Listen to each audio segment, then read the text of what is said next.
Hi guys, welcome to Counterpoints. My name is Connor, and today we're going to be breaking down the lore of Space Marine 2 as if it were a movie. Whether you're a noob or a veteran of the 40k universe, I invite you to come along for the ride, and at minimum, I can show you something cool, and at maximum, I can teach you about this beautiful, dark, gritty, violent, and complex world. You should watch previous episodes, but as a quick recap, Dimitri and Titus has had a busy couple of days fighting Tyranids, Chaos Forces, and recovering a super weapon for the Mechanicum. The super weapon uses the same power source from Space Marine 1, which is a shard of warp power. Knowing how much damage this can do, Titus wishes to hail the chapter master Marnius Calgar and request reinforcement.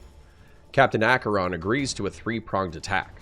Fireteam Viridian will restore long-range Vox communications by destroying whatever is jamming them. Fireteam Thalassa will kill the Hive Tyrant that is commanding this splinter of the Tyranids, and Fireteam Damocles will battle their way into the Astro-Telepathic Choir to call for reinforcements. This episode is brought to you by Hawkins & Company. Everything today is soulless and mass-produced, but not the wallets from Hawkins & Company. They're hand-stitched in the United States from some of the finest locally produced leather and come in a variety of styles and configurations. I carry the bifold wallet daily, but they also have trucker and biker-style wallets available. Use code COUNTERPOINTS at checkout and get 15% off your order. Get a wallet that's manly, rugged, and refined, all at the same time, today. Approaching drop zone. Prepare for landing.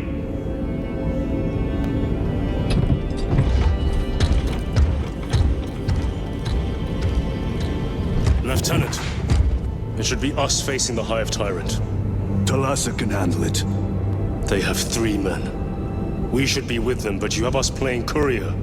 That message has to get through. And what exactly is that message? Speak your mind, brother. I searched the archives. You were once captain of the 2nd Company, and then you disappeared over a century ago. I was serving with the Death Watch.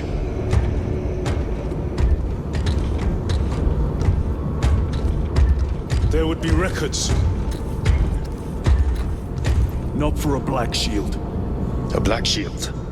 You would erase your chapter markings. I would die for these colors. Then why? I was accused. It was my penance.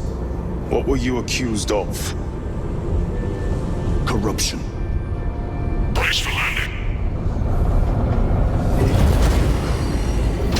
Move out.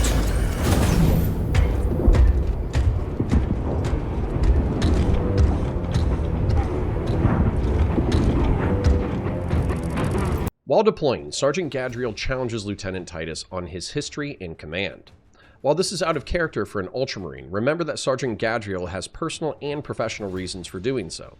Lieutenant Titus has taken over Gadriel's squad, gotten one of his brothers killed, and while Titus's prowess cannot be denied, he has led Damocles on a series of wildly dangerous missions related to a superweapon that Titus will not share critical information about.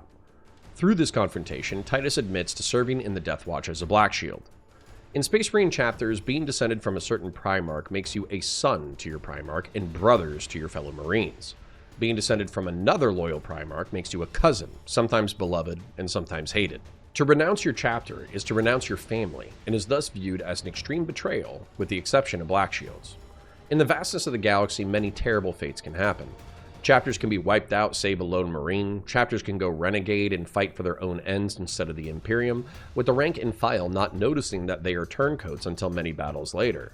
There are Marines who can dishonor themselves and their chapter and be exiled for their actions. An option open to Marines with no place to call home is to present themselves to a Death Watch fortress and become a Black Shield. All chapter markings will be removed or painted over, and the Marine will live and die with the Watch.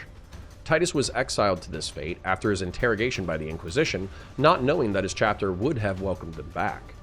Titus likely viewed his service with the Watch as a place to live and die with honor while always longing for his true home. In the 40th millennium, a common adage is innocence proves nothing, meaning that even those who believe themselves to be of pure intent may be under the sway of chaos. While Fireteam Damocles battles through Tyranids and Chaos Forces, Fireteam Thalassa drops a statue on a Hive Tyrant in an attempt to kill it. Unfortunately, this is not enough. Hive Tyrants are creatures that share a direct connection to the Tyranid hive mind. They vary in form, but what unites them is they are covered in armor, boast fearsome weaponry, are wildly intelligent, and incredibly hard to kill. They are valued as targets because they command the armies of Tyranid lifeforms on the battlefield, and when they die, it can cause a synaptic backlash, either killing their subordinates or rendering them feral. Killing one is far easier said than done though, as even dropping a building-sized statue on top of the creature is not enough.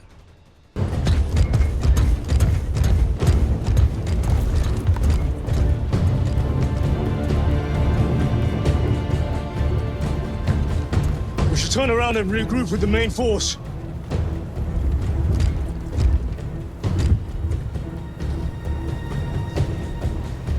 Titus to Resilient. Requesting Gamma Pat and Hammerfall bunker on my location immediately. You mean to jump? Request confirmed. Stand by. There's our entry. That's quite a shot. Damocles to Talassa. Report. If Talassa fails to take out the Hive Tyrant, then our little excursion was all for naught.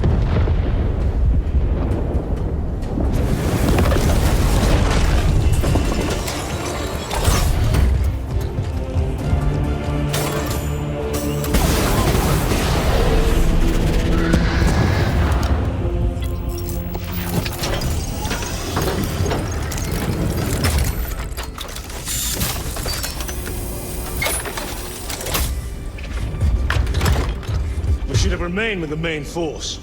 Why toil in obscurity when there's glory center stage? Hey, Sergeant? Our brothers are dying while we sneak around in the shadows.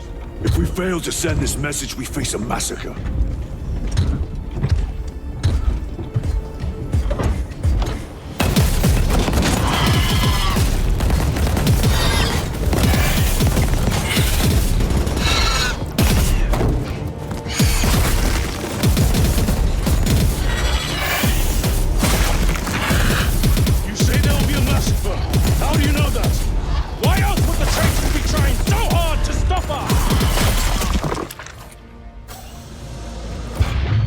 Our lieutenant said it himself. There's deception at work. If you got something to say, Sergeant.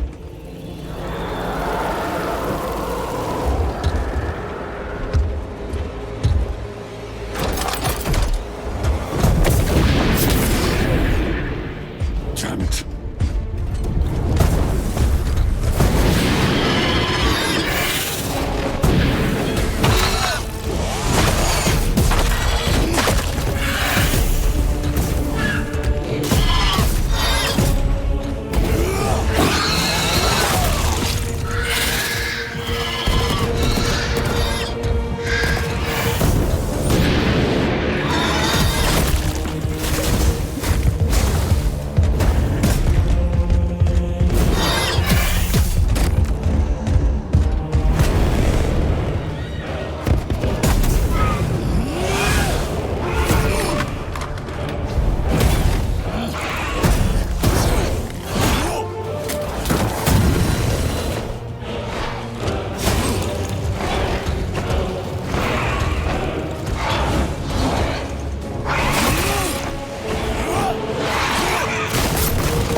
Gadriel, you're not thinking straight! Damn it, you are an Ultramarine! Now act like one! The vile Xenos slicks. Talassa, you cut out. Repeat. Talassa! So of our 3 objectives, none have been achieved. No going back now. The enemy have breached our Talassa! What are your orders? We fight! Ultramar! Come on, Talassa!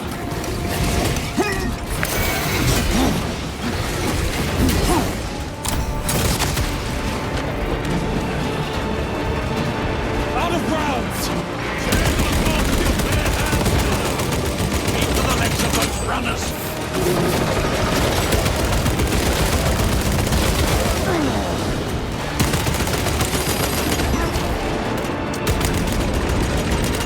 Need to reload! Throwing frag grenade!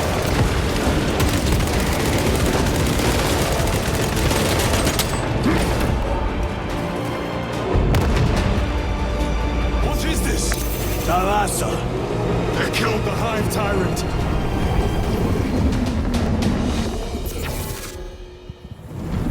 The Hive Tyrant was controlling these underlings via synaptic link. The turmoil you now see among the enemy can mean only one thing. The Hive Tyrant is dead. Viridian here. If you can shield this, Damocles, we got the bastards. Excellent work, brother. Any contact with Talassa? Talassa to Damocles. The alien contaminates our world no longer. Lieutenant Titus to relay. Area secure. Open the gates.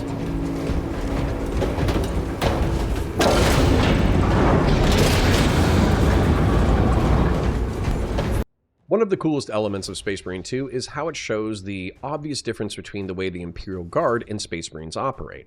While the Cadians are engaged in titanic battles with massive war machines, facing off against hordes of slathering monsters, the Space Marines cut through the chaff in order to achieve important strategic goals. In some ways, Sergeant Gadriel resents this responsibility, complaining that they should be fighting and dying alongside their brothers on the battle line instead of skulking on some secret side mission. This friction comes to a head when Titus calls down a Hammerfall Gamma pattern bunker so they can cut through the gargoyles that assail them and jump to the astro-telepathic choir complex. Hammerfalls are used to establish beachheads and wreak havoc behind enemy lines. They are fired from the ship to the surface similar to drop pods, but using a missile launcher and heavy bolters and flamers crewed by embedded servitors, they are able to clear and secure territory for landing Marines or serve as durable distractions in the enemy's rear. Titus uses the Hammerfall to thin the gargoyles and get access to jump packs, with which he intends to reach the choir complex. Frustrated by Titus's leadership, Sergeant Gadriel leaps ahead and makes a vicious accounting for himself. Primarily using his bolt pistol and chainsword, Gadriel cuts through a half-dozen gargoyles before being knocked to the ground. The pistol fires the same .75 caliber gyrojet delayed explosive rounds as its larger cousins, and so Gadriel's targets erupt in a shower of gore and blood.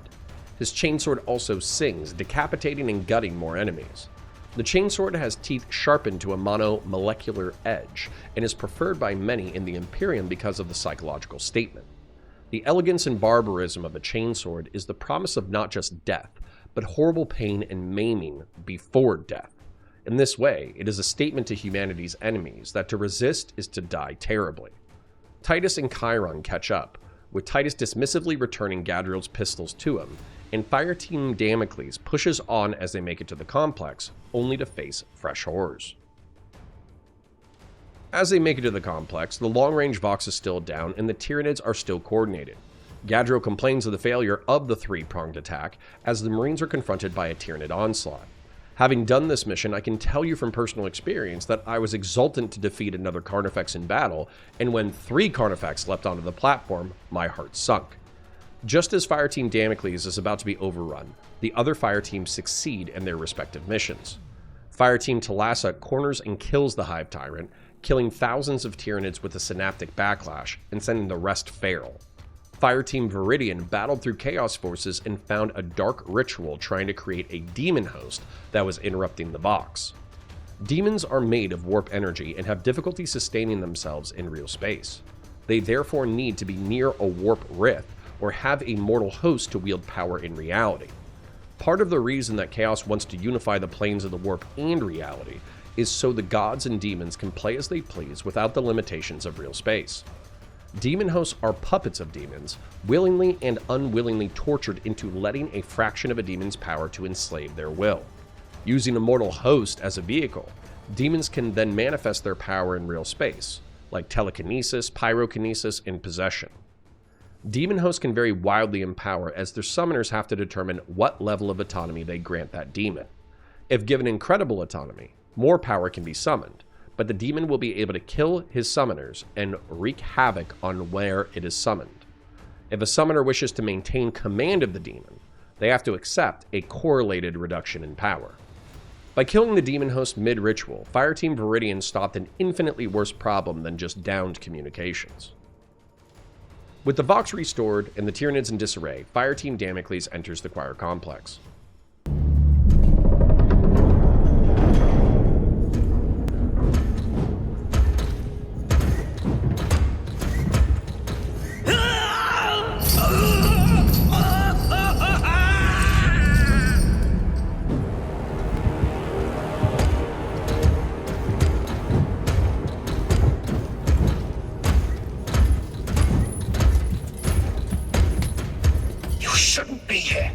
I have a message from Marnius Calgar. I cannot help you. It's urgent. In addition to the shadow cast in the warp by the Tyranids, demonic forces are now poised to attack anyone who opens their mind to the warp. You would flee from your duty. I would have you know.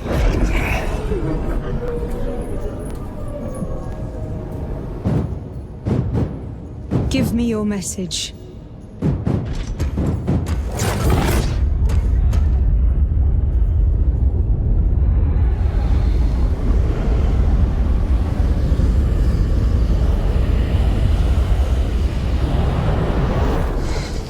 It. Let us begin. My lady, I must protest. The danger is too great. Silence. There are no guarantees.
I do not know.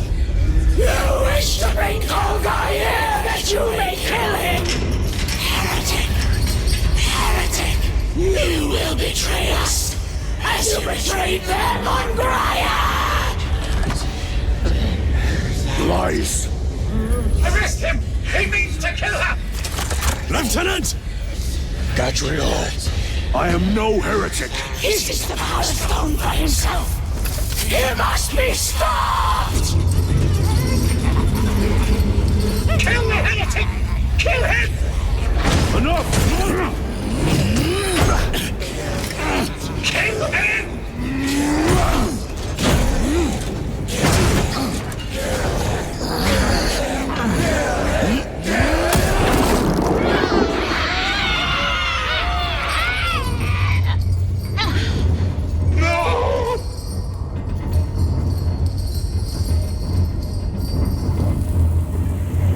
What have you done?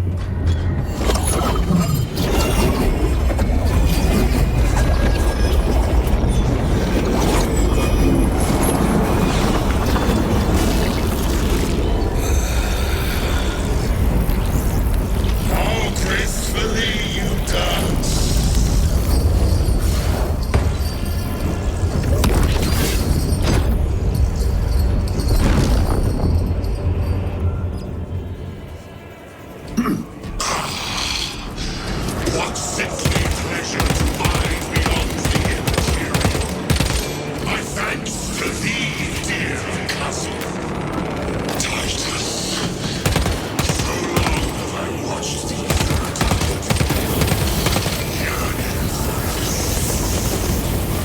I assure you it will be brief. Yes. Let us play the game. Our eternal realm is beyond comprehension.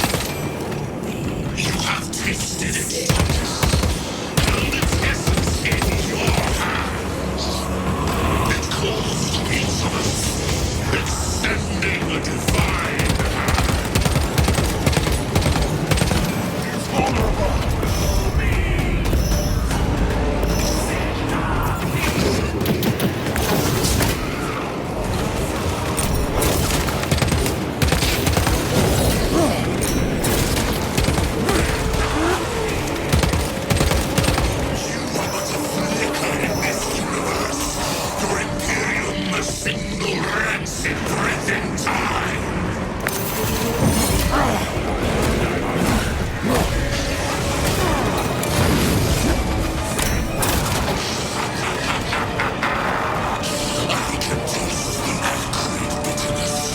Wells up between you so-called brothers.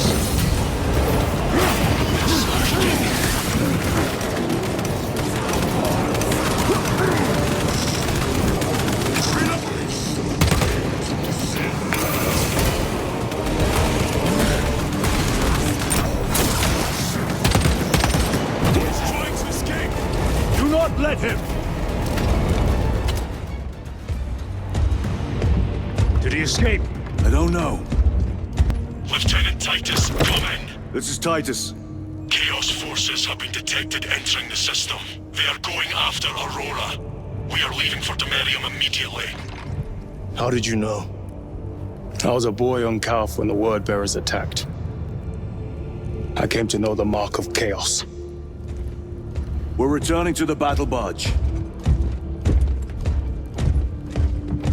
I understand your actions, but your suspicions end here. Are we clear? Yes, sir.